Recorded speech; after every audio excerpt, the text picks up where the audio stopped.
Tiago 5, do versículo 1 ao versículo 6.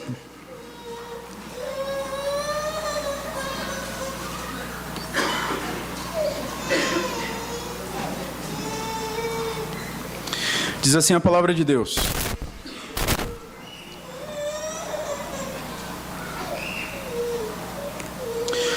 Tiago 5, do 1 ao 6, diz assim: Atendei agora, ricos, chorai, lamentando por causa das vossas desventuras que vos sobrevirão.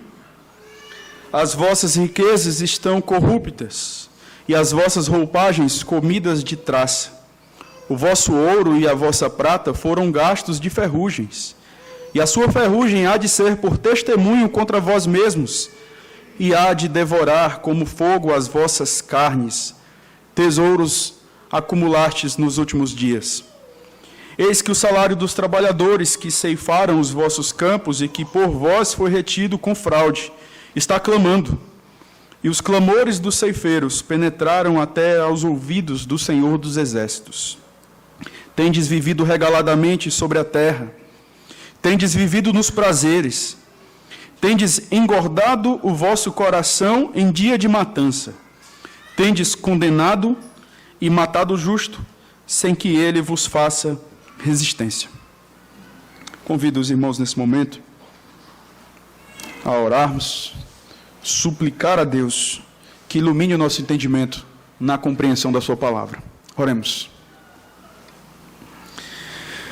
Deus eterno, graças te damos mais uma vez pelo privilégio de entoarmos louvores ao teu santo nome, pelo privilégio de podermos de alguma forma demonstrar por meio desta liturgia o que de fato é o relacionamento do teu povo contigo, um diálogo, onde o Senhor fala e nós simplesmente respondemos. Suplicamos que o teu Santo Espírito esteja iluminando o nosso entendimento, para que diante da tua poderosa voz possamos dobrar os nossos corações. Tem misericórdia de nós. Abre o nosso entendimento, Senhor. Abre os nossos olhos para que possamos contemplar a tua palavra. Nos ensina, nos admoesta, nos exorta. Que os nossos ouvidos, que o nosso coração estejam humildes na tua presença diante de ti. Que o Senhor nos ajude e seja misericordioso conosco, no nome de Jesus. Amém. Irmãos, eu creio que algumas questões precisam ser consideradas antes de entrarmos no contexto, apenas para reprisar algumas questões que temos, sendo um pouco redundante em relação à reprise, algumas questões que temos visto até aqui. É importante nós entendermos que ser pobre não é um sacramento, mas parece que isso se tornou meio que sacralizado em nossos dias. Foi pobre, então é alguém que prioritariamente merece o reino de Deus, porque é pobre. E a palavra de Deus, em momento algum, ela traz essa prerrogativa, ela traz este ensinamento. Muito pelo contrário, a Bíblia fala que Deus tem os seus eleitos. E a pobreza, ela nunca é uma vantagem diante de Deus, no sentido de que, pelo fato de termos uma classe social diferente, nós somos justificados. Nós precisamos de Cristo, nós precisamos do Redentor. Mas existem alguns movimentos, até mesmo movimentos do meio evangélico, que têm dito isso. E isso não é verdade. Falo isso porque, de repente, alguém com uma perspectiva totalmente distorcida da palavra de Deus, olhando para esse texto, venha a simplesmente fortalecer uma ideologia demoníaca que tem sido propagada em nossos dias, de que existem os pobres e os ricos e vamos lá, e é fato que existe uma desigualdade social no nosso país, é fato que muitos ricos têm roubado e têm sido corruptos, mas abra os olhos e pense biblicamente. A pobreza, ela não é uma vantagem diante de Deus. Cristo é o único que pode nos justificar diante do Senhor. Uma outra questão importante para pensarmos antes de entrarmos no contexto deste livro é que a Bíblia, ela não condena o rico pelo simples fato de ser rico, mas pelo mau uso ou pelos meios ilegais que muitas pessoas se utilizam para ganhar dinheiro. Ser rico não é pecado, ao mesmo tempo que não é sinônimo de intimidade com Deus, como muitos têm dito por aí. A riqueza é uma dádiva de Deus, é uma bênção. Uma bênção que serve para que o seu reino seja cada vez mais propagado, para que a sua glória seja cada vez mais propagada. A ideia reformada é, quanto mais eu tenho, mais possibilidade eu tenho de ajudar os irmãos na fé, mais possibilidade eu tenho de refletir a glória do Senhor neste mundo. Um Deus que é misericordioso e gracioso e que sustenta a sua criação, agora capacita seus filhos, alguns deles, para que possam, de uma maneira, digamos assim, mais abrangente, ajudar muitas pessoas. 1 Timóteo, capítulo 6, versículo 17 ao versículo 19, Paulo, ele está orientando aqui os ricos, no sentido de que o texto deixa claro para nós que não há uma condenação ao rico pelo fato de ser rico, mas pelo mau uso. A palavra de Deus diz: exorto aos ricos do presente século, que não sejam orgulhosos, nem depositem a sua esperança na instabilidade da riqueza, mas em Deus, que tudo nos proporciona ricamente para o nosso aprazimento, que pratiquem o bem, sejam ricos de boas obras, generosos em dar e prontos a repartir, que acumulem para si mesmos tesouros, sólido fundamento para o futuro, a fim de se apoderarem da verdadeira vida. Então, a palavra de Deus, ela é muito clara quanto a essa questão. Você vai ver que no Pentateuco, Deus ele diz, por meio de Moisés, que o pobre, em hipótese alguma, em outras palavras, eu estou parafraseando aqui, em hipótese alguma ele deve ser privilegiado pelo fato de ser pobre. A justiça, ela deve ser estabelecida. Então, nós devemos pensar nestas questões antes de entrarmos no texto. A palavra de Deus, o livro de Tiago, ele nos mostra que desde o capítulo 4, Tiago ele vem combatendo o mundanismo. Você vai perceber mais uma vez, volte os seus olhos ao capítulo 4, versículo 4, onde Tiago diz: infiéis, não compreendeis que a amizade do mundo é inimiga de Deus? Aquele, pois, que quiser ser amigo do mundo, constitui-se inimigo de Deus. E de que maneira essas pessoas estavam demonstrando uma certa empatia, uma certa amizade com o mundo? Do versículo 1 ao versículo 3, do capítulo 4, nós percebemos que eles estavam envolvidos em guerras e contendas. O que caracteriza uma amizade com o mundo, o que caracteriza o mundanismo na igreja. Nós percebemos também que no versículo 6 do capítulo 4, a soberba, ela servia como evidência que, de fato, eles estavam abraçando o mundanismo.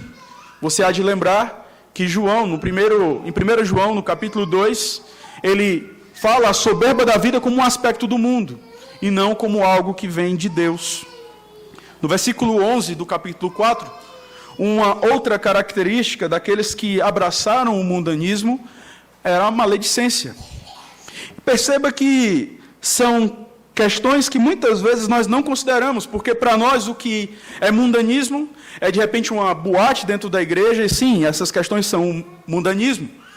De repente, são pecados relacionados à vida moral, sim, isso faz parte de uma questão mundana. Mas e a soberba, e a maledicência, e as contendas que existem no meio da igreja? Essas questões também, elas compõem aspectos de alguém que abraçou as ideias do mundo. E a palavra de Deus é muito clara no verso 4, do capítulo 4, que aqueles que são amigos do mundo são inimigos de Deus. E aí nós nos lembramos no que diz lá em Romanos: se Deus é por nós, quem será contra nós? O contrário é verdade. Se Deus é contra nós, quem será por nós? Por isso, irmãos, consideremos esta questão. Ele fala também a respeito do mundanismo no verso 13 ao verso 17. Mas nós vemos especialmente do versículo 13, no versículo 13 e no versículo 15, quando Tiago ele condena a arrogância de acreditar que há um suposto controle sobre o futuro. Mais uma vez, leiamos o verso 13. Atendei agora, verso 13 do capítulo 4. Atendei agora vós que dizeis, hoje ou amanhã iremos para a cidade tal, e lá passaremos um ano, e negociaremos e teremos lucros. Agora vá para o verso 15. Em vez disso, devíeis dizer, se o Senhor quiser, não só viveremos, como também faremos isto ou aquilo. Então, Tiago, ele condena aqui esse comportamento arrogante quanto a pressupor que o futuro ele será exatamente do jeito que eu imagino, o que não significa, conforme já vimos em outra oportunidade, que não podemos planejar o futuro. Podemos planejar o futuro, entendendo que Deus é Senhor da nossa história.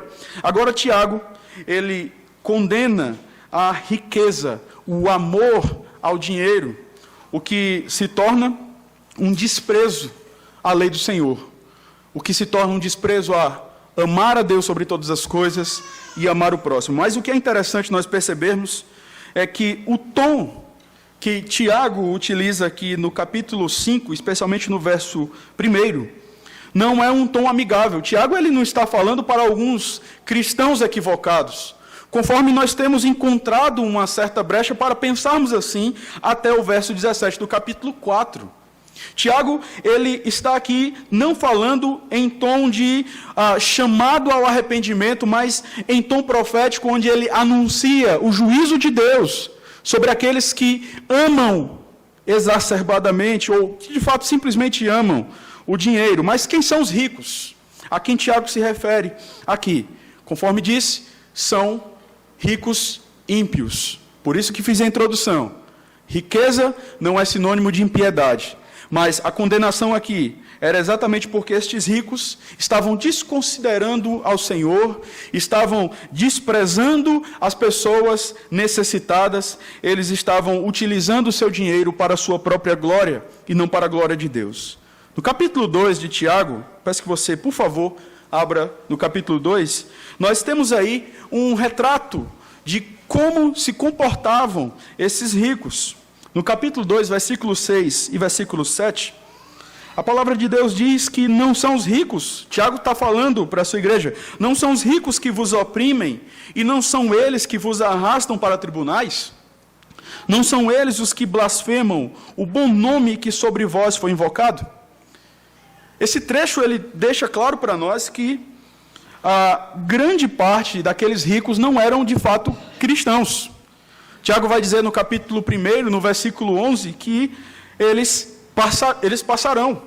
A palavra de Deus diz que porque o sol se levanta com seu ardente calor, e a erva seca e a sua flor cai, e desaparece a formosura do seu aspecto, assim também se murchará o rico em seus caminhos.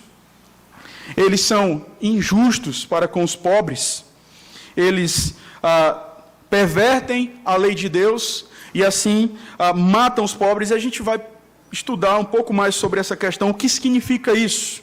Eles são arrogantes. O verso 16 do capítulo 4, ele diz que, agora, entretanto, vos jactais das vossas arrogantes pretensões.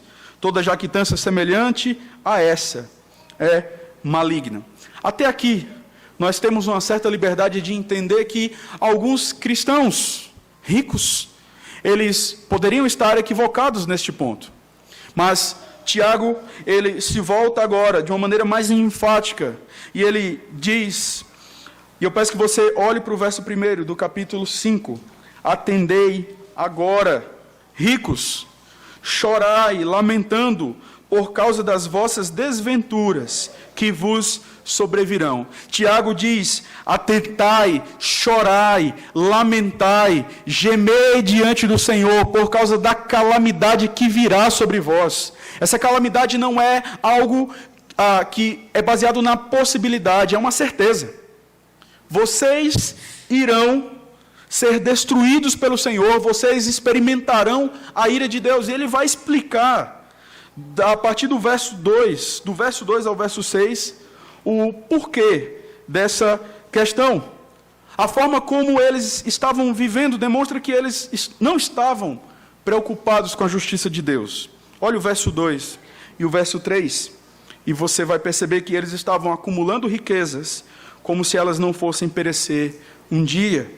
No verso 4, eles estavam defraudando seus empregados como se o Senhor não soubesse. Eles estavam roubando o salário que era dos trabalhadores, eles não estavam pagando, eles não estavam sendo justos com aqueles que estavam prestando serviço para eles e estavam utilizando isso para o seu próprio benefício. É o que nós vemos aí no verso 5.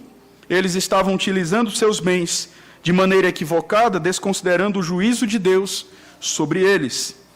E por último, eles estavam pervertendo o direito do justo e matando os mesmos em prol do objetivo egoísta que estava em seus corações. Eclesiastes capítulo 8, versículo 11, fala sobre pessoas que desconsideram a possibilidade, ou na verdade a certeza da ira de Deus, do juízo do Senhor. A palavra de Deus diz: visto como se não executa logo a sentença sobre a má obra, o coração dos filhos dos homens está inteiramente disposto a praticar o mal. É por isso que Tiago enfatiza essa questão da justiça de Deus, da ira de Deus. Ela virá sobre vocês, ela não tardará. Ainda que vocês se sintam autônomos neste momento, ainda que vocês se sintam senhores da história de vocês, saibam que Deus irá julgar vocês por aquilo que vocês têm feito, por aquilo que vocês têm abraçado, por aquilo que vocês têm acreditado e que tem moldado o comportamento de vocês. Em prol dessa interpretação, João Calvino, ele traz algo interessante para nós. Ele diz que engana-se aqueles que pensam que Tiago aqui conclama os ricos ao arrependimento. Parece-me que se trata simplesmente de uma proclamação do julgamento de Deus, com o objetivo de encher os ricos de terror, sem dar-lhes qualquer esperança de perdão, levando-os ao desespero. A justa sentença do Senhor virá sobre aqueles que não necessariamente, na verdade virá sobre aqueles que são ricos, não simplesmente pelo fato de serem ricos, mas porque não consideraram o Senhor dos exércitos. Deus está atento. Deus está atento a tudo aquilo que os filhos dos homens têm feito. E eu chamo a sua atenção agora para o verso 2, mais uma vez, e verso 3, e nós iremos perceber que Deus ele condena o rico pelo acúmulo inútil de riquezas. Mais uma vez, leiamos o verso 2 e verso 3, a palavra de Deus diz: as vossas riquezas estão corruptas, e as vossas roupagens comidas de traça. O vosso ouro e a vossa prata foram gastos de ferrugens, e a sua ferrugem há de ser por testemunho contra vós mesmos, e há de devorar, como fogo, as vossas carnes. Tesouros acumulastes nos últimos dias. Do ponto de vista da eternidade, as riquezas acumuladas zelosamente pelos ímpios não valem absolutamente de nada. A expressão que nós encontramos aqui no verso 2, a expressão corruptas, traz a ideia de que a riqueza dos ímpios ela está entrando em degradação. A riqueza do ímpio é uma riqueza passageira. Hoje nós temos de maneira abundante, hoje nós temos uma certa segurança social, mas isso um dia passará. Mas os ricos não estavam considerando isso. Muito pelo contrário, eles estavam acumulando riquezas como um fim em si mesmo. Eles não tinham a visão correta, a visão bíblica a respeito do dinheiro. O dinheiro era o meio, mas para os ricos, o dinheiro era um fim. E C.S. Lewis certa vez disse que aquilo que não é eterno é eternamente inútil. Diante de Deus, aquilo que eu tenho, as minhas riquezas, os meus bens, eles não servem para me justificar diante do Senhor.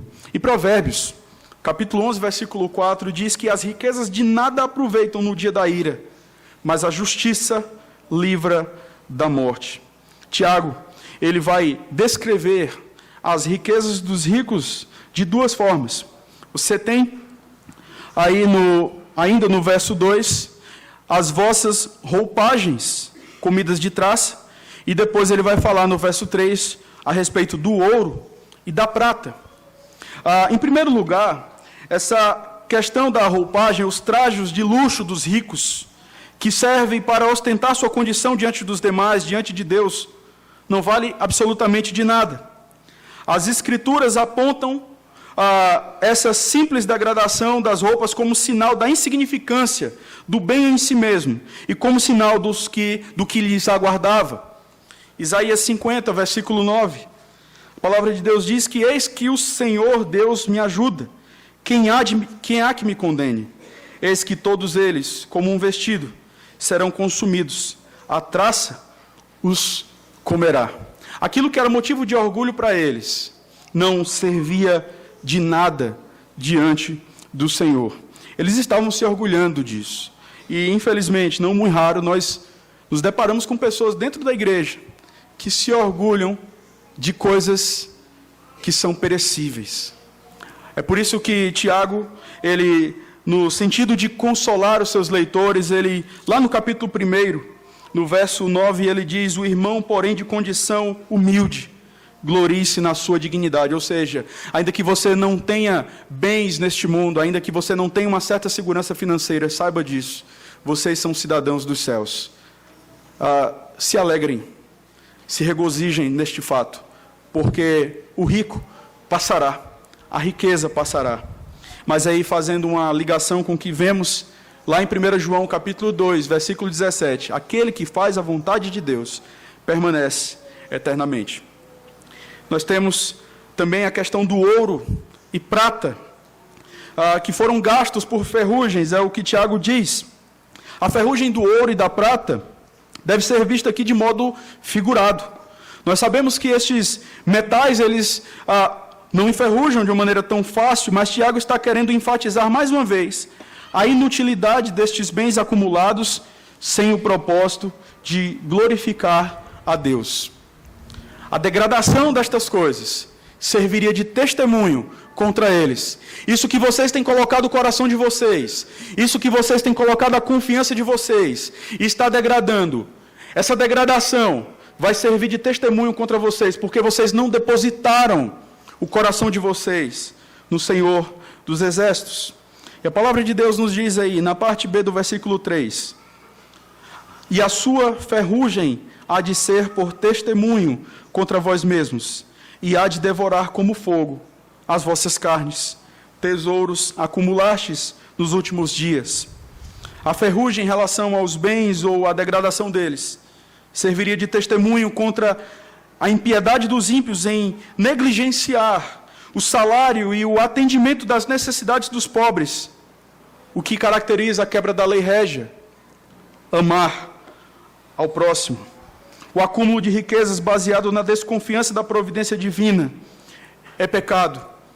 Entenda, não é errado eu ter uma poupança, não é errado eu querer guardar um dinheiro, é errado eu depositar o meu coração nestas coisas, é errado eu confiar que Deus não... É errado eu desconfiar da providência de Deus e crer na minha inteligência, e crer na minha organização, o que de fato, irmãos, não é nada diante do Senhor. Então nós precisamos considerar esta questão. O acúmulo de riquezas como um fim em si mesmo não agrada a Deus, pois o dinheiro nos é dado para que também possamos atender os necessitados, especialmente os irmãos na fé, como disse Paulo lá em Gálatas. O acúmulo de riquezas se voltará contra os ricos no dia do juízo final. Quando nós olhamos Mateus capítulo 6, do verso 19 ao verso 21, o Senhor Jesus, ele expressa este mesmo sentimento quando ele escreve, quando ele diz, não acumuleis para vós outros tesouros sobre a terra, onde a traça e a ferrugem corrói, e onde ladrões escavam e roubam, mas ajuntai para vós outros tesouros no céu, onde traça nem ferrugem corrói, e onde ladrões não escavam nem roubam, porque onde está o teu tesouro, aí estará também o teu coração. Qual deve ser a nossa relação com o dinheiro? Como nós devemos encarar o dinheiro? Nós devemos encarar o dinheiro como um instrumento de Deus, Nós devemos encarar o dinheiro como um meio de glorificar a Deus, e não como um fim em si mesmo, não como algo onde nós devemos aplicar a nossa saúde, aplicar a nossa vida, sacrificar a nossa família em prol disso. Nós devemos encarar o dinheiro como um instrumento, e não como um fim em si mesmo. E não muito raro nós nos deparamos com pessoas que têm criado seus filhos para serem médicos, advogados, para serem isso e aquilo, mas não têm criado seus filhos para a glória, não têm conduzido o coração de seus filhos para serem homens e mulheres tementes a Deus. Isso, irmãos, esse senso de buscar uma estabilidade neste mundo, faz parte daqueles que desconsideram a sua realidade diante de Deus. A palavra de Deus diz que nós somos cidadãos dos céus. A nossa pátria não é neste mundo. A nossa pátria está nos céus. Tudo aquilo que nós temos hoje, tudo, esposa, filhos, relacionamentos de um modo geral, todas estas coisas foram dadas por Deus para que o seu nome seja glorificado, para que o seu nome seja reconhecido. Mas muitas vezes tendemos a nos encantar com as bênçãos de Deus, ao invés de nos satisfazermos em Deus. E aí não dizemos, como alguns dos profetas já disseram, a minha porção é o Senhor. Ou seja, Deus é tudo que eu tenho. Ou como o salmista certa vez diz, quem há na terra que me dá mais prazer? Não há ninguém. Não há ninguém que possa encher o meu coração, não há ninguém que possa alegrar mais a minha alma do que o Senhor. E muitas vezes nos deparamos com pessoas, até mesmo dentro da igreja, que estão totalmente desanimadas, totalmente tristes, porque as suas expectativas, a sua satisfação não está no Senhor, mas naquilo que pode ter. É claro que para você que se encontra desempregado, e tem clamado a Deus por um emprego, continue orando, continue pedindo a Deus. É justo diante do Senhor ter meios para sustentar a casa. É justo diante do Senhor suplicar a Ele por um meio de subsistência. Mas saiba, não é isso, em última instância, que vai realizar o seu coração. É Deus. Porque até este emprego que você pede, um dia passará. Mas aqueles que depositam sua confiança no Senhor, aqueles que fazem a vontade de Deus, permanecerão. E permanecem não porque fazem, mas porque foram alcançados. E porque foram alcançados, eles fazem. E por isso, eles permanecem. Deus condena o rico que rouba seus empregados. Olhe o verso 4.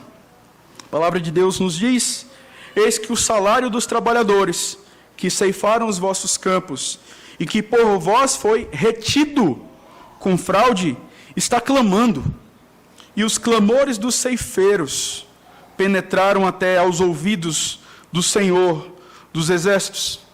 Muito provavelmente, Tiago ele está refletindo o ensinamento que nós encontramos no Pentateuco, os 5 primeiros livros da Bíblia. E nós percebemos que lá, especialmente em Deuteronômio, capítulo 24, no verso 14 e no verso 15, a palavra de Deus diz que não oprimirás o jornaleiro, pobre e necessitado, seja ele teu irmão ou estrangeiro que está na tua terra ou na tua cidade. No seu dia lhe darás o seu salário antes do pôr do sol, porquanto é pobre, e disso depende a sua vida, para que não clame contra ti ao Senhor, e haja em ti pecado. Jornaleiro era alguém que não tinha um emprego fixo. Era alguém que, meio que, aquilo que nós conhecemos hoje como alguém que faz bico. Então eles não eram servos permanentes de senhores, de pessoas que tinham mais condições naqueles dias. Eram pessoas que estavam disponíveis ali e executavam trabalhos diversos.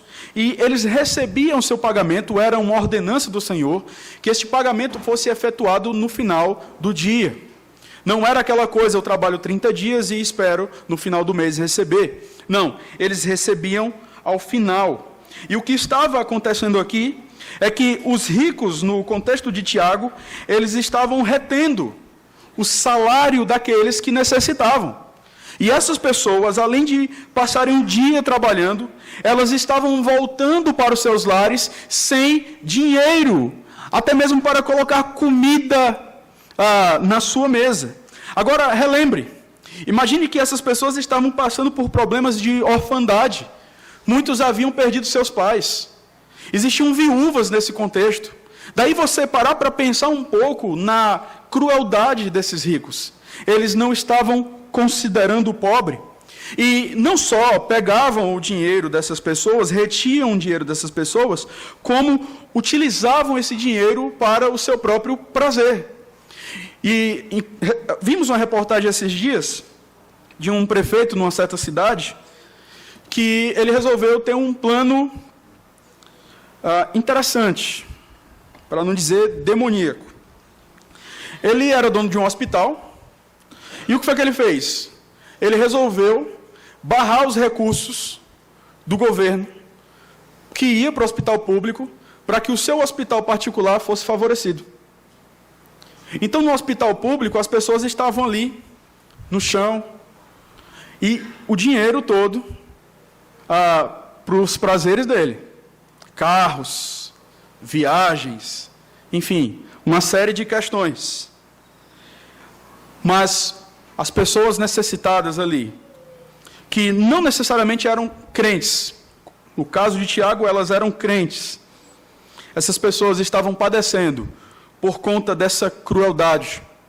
Mas o que os ricos estavam desconsiderando é que há um Deus que ouve o clamor daqueles cristãos que passam necessidade. E às vezes nós perdemos essa perspectiva. Deus, ele ouve as nossas orações. Deus, ele ouve o clamor daqueles, e especialmente dos crentes. Deus ouve o clamor daqueles que são roubados. E é isso que a palavra de Deus nos diz, ainda no verso 4, na parte B do verso 4, ele diz: e os clamores dos ceifeiros penetraram até os ouvidos do Senhor dos Exércitos. Essa designação Senhor dos Exércitos é uma expressão típica do Antigo Testamento, que traz uma ideia de alguém que é soberano, é o soberano juiz, é o rei, ele julga retamente todas as coisas. E aí nós temos que, sim, é justo nós desejarmos receber o nosso salário, é justo nós cobrarmos por aquilo que nós fazemos, não há nada de errado nisso. E aí às vezes eu já ouvi em situações do meio eclesiástico, o irmão que vai lá e cobra por aquilo que ele fez, e aí o outro irmão que foi beneficiado com o trabalho dele, disse: não, mas fulano é muito ganancioso, né? Como assim? O trabalhador é digno do seu salário. Mas já parou para pensar que a gente desconsidera isso quando se trata de igreja? O irmão que trabalha pintando a casa, ele tem que pintar minha casa de graça, porque ele é meu irmão. Você já ouviu isso? O trabalhador é digno do seu salário. Isso faz parte da providência de Deus. O irmão pode fazer? O irmão pode te abençoar? Ele pode. Ele pode te abençoar, mas nunca tenha no seu coração, a não ser que você tenha extrema necessidade, e seja franco com ele: meu irmão, eu não posso pagar você, você pode me ajudar? Mas não engane, não dissimule, isso é pecaminoso, irmãos, isso não cumpre a justiça de Deus. 1 Timóteo capítulo 5, verso 18. Obviamente o contexto ali é um contexto pastoral, mas é um princípio, porque nós encontramos em Lucas 10, 7, a mesma ideia. A palavra de Deus diz: não amordaces o boi quando pisa o trigo, e ainda o trabalhador é digno do seu salário.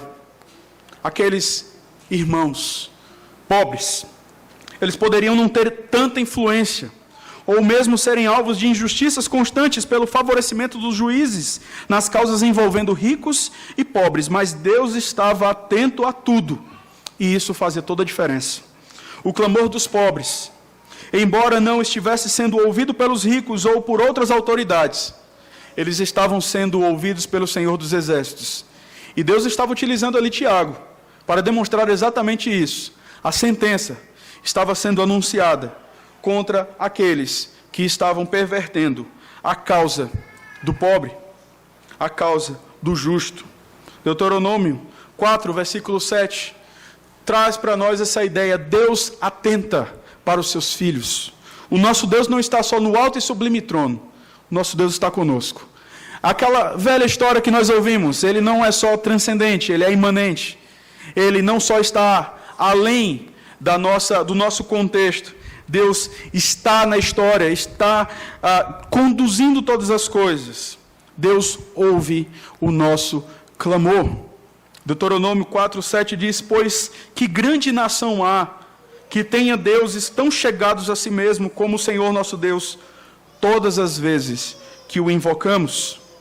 Por isso, irmãos, clamemos ao Senhor e guardemos o nosso coração para que a gente não seja injusto com trabalhadores, para com pessoas que necessitam do dinheiro e que muitas vezes prestam serviço até para nós. Que estejamos atentos a isso e que clamemos a Deus na certeza de que Deus, Ele ouve. Deus, Ele não só ouve as nossas orações quando nós pedimos: Senhor, santifica a nossa vida. Ele ouve também: Senhor, executa a Tua justiça neste país tão corrompido, neste país tão degradado. Deus está atento para a corrupção do nosso país. Por isso, irmãos, a nossa esperança não está em homens. A nossa esperança não está num presidente interino. A nossa esperança está no único juiz capaz de julgar perfeitamente toda a terra. A nossa esperança, a esperança do nosso país, está no Senhor dos Exércitos. Ele tem ouvido o clamor do seu povo. No verso 5, nós percebemos que Deus condena o rico que usa seu dinheiro de maneira extravagante. Olha o que diz o verso 5. Tendes vivido regaladamente sobre a terra, tendes vivido nos prazeres, tendes engordado o vosso coração em dia de matança. O dinheiro que deveria ser utilizado para o pagamento dos trabalhadores estava sendo utilizado para benefício dos ricos, para que eles vivessem de maneira libertina, porque essa é a ideia desse texto. Eles estavam utilizando o dinheiro que era dos pobres, o dinheiro que era dos trabalhadores, para fazer aquilo que eles bem quisessem, para alegrar o seu coração. E é importante, irmãos, nós, ao olharmos para esse texto aqui, temos bem claro uma coisa: Deus não condena o usufruto dos benefícios que vem do nosso trabalho, porque alguém de repente pode olhar: Tiago está então condenando aqueles que usufruem dos seus bens. Quando diz: tendes vivido regaladamente sobre a terra, tendes vivido nos prazeres, tendes engordado o vosso coração, enfim. Principalmente para uma geração que faz essa dicotomia entre carne e espírito, uma coisa meio que gnóstica em nossos dias, onde parece que o prazer que nós desfrutamos é pecaminoso, porque o crente ele tem que sofrer mesmo. Tiago não está condenando isso. Tiago está condenando os ricos porque eles estavam usufruindo de um dinheiro que não era deles. O pecado é esse. Não há nada de dificultoso em assimilarmos que o dinheiro que eu ganho, sim, ao cumprir as minhas obrigações, ao estar atento para as necessidades dos meus irmãos, ele pode também ser utilizado para que eu possa desfrutar de uma viagem, por exemplo. Nós podemos, irmãos. Eclesiastes capítulo 5, verso 18 e verso 19, deixa isso claro para nós. A palavra de Deus diz: eis que eu vi, boa e bela coisa é comer e beber, e gozar cada um do seu bem, do bem de todo o seu trabalho, com que se afadigou debaixo do sol, durante os poucos dias da vida que Deus lhe deu, porque esta é a sua porção. Quanto ao homem, a quem Deus conferiu riquezas e bens, e lhe deu poder para delas comer, e receber a sua porção, e gozar do seu trabalho, isto é dom de Deus. Então nós podemos sim usufruir, mas consideremos: temos usufruído de um dinheiro que é justo? E aí, irmãos, às vezes nos deparamos com pessoas que acham extremamente tranquilo. Alguém que oferece benefícios sem que você trabalhe. Esse dinheiro é sujo. Esse dinheiro, ele não vem do Senhor.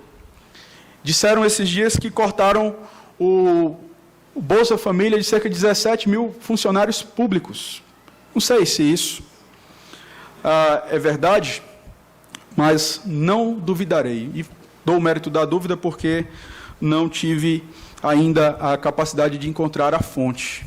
Não consegui encontrar a fonte ainda. Mas às vezes nós nos deparamos assim com essa corrupção até mesmo dentro da igreja. E é importante nós termos cuidado com isso. Deus nos paga, Deus nos dá o privilégio de trabalharmos. E sim, somos merecedores do nosso salário quando nós trabalhamos. Então, irmãos, consideremos este aspecto. Voltemos à questão aqui. Eles estavam vivendo nos prazeres. Eles estavam, conforme nós vemos aqui no verso 5, vivendo de maneira regalada. Eles estavam desfrutando desse dinheiro injustamente, eles não estavam considerando, não estavam atentando para a necessidade dos seus trabalhadores e estavam, então, utilizando de um dinheiro que havia sido roubado. Tiago, ele finaliza esse verso dizendo que eles estavam engordando o coração em dia de matança. A figura que Tiago utiliza aqui é de um animal que está sendo cevado para o dia do matadouro. Imagine você, comprei um porco, a gente vai fazer um porco lá em casa. Aí você vai, o quê? Alimentando. E o que é que o porco vai fazendo? Ele vai comendo na paz. Ele não para pensar naquilo que virá. Ele desfruta daquele momento. Ele curte aquele momento, desconsiderando aquilo que virá sobre ele. Da mesma forma, é o contexto dos ricos aqui em Tiago. Eles estavam enchendo o coração. Eles estavam fazendo essas desgraças. E tudo isso estava sendo posto na conta deles. Tudo isso serviria de testemunho contra eles. E aí, irmãos, quando nós olhamos essa questão, por que devemos invejar os ricos? Devemos invejar aqueles que têm colocado a sua confiança nas riquezas, nos bens. Não devemos fazer isso. Nós devemos nos gloriar pelo simples fato de que o Senhor nos alcançou pela sua graça. Mas nós ficamos empolgados quando surge a história de alguém era sapateiro, agora ganha 500 mil. E aí a gente conta isso numa coisa tão maravilhosa, mas a gente não para pensar. E a alma dele? E o coração dele? Como é que Deus vê isso? Se Deus vê isso com repúdio, por que sou eu que vou propagar uma questão dessa? Importante a gente ter um cuidado quanto a isso. E aí nós percebemos aqui, por último, Tiago diz que eles estavam condenando e estavam matando o justo, sem que eles fizessem qualquer resistência. A ideia aqui, dessa expressão condenar, à luz do contexto geral, é que eles estavam pervertendo o direito dos justos, dos trabalhadores. Eu não sei exatamente o que eles estavam fazendo, mas não é de estranhar, por exemplo, se eles estavam ali usando de repente o seu poder de influência para que as coisas acontecessem conforme a vontade deles. A palavra de Deus nos diz no verso 2, Tiago, capítulo 2, no verso 6, que os ricos, eles oprimiam os pobres e eles arrastavam esses pobres para os tribunais. O que nos dá a entender que eles desconsideravam completamente ou eram totalmente indiferentes ao crime que eles estavam cometendo. Ao invés de temerem os tribunais, eles se utilizavam dos tribunais para subjugar os pobres, para subjugar os trabalhadores. Então essa ideia, quando ele diz que os ricos estavam condenando os pobres, mas ele fala também que eles estavam matando o justo. Condenando o justo, eles estavam matando o justo. E de que maneira nós devemos entender essa expressão?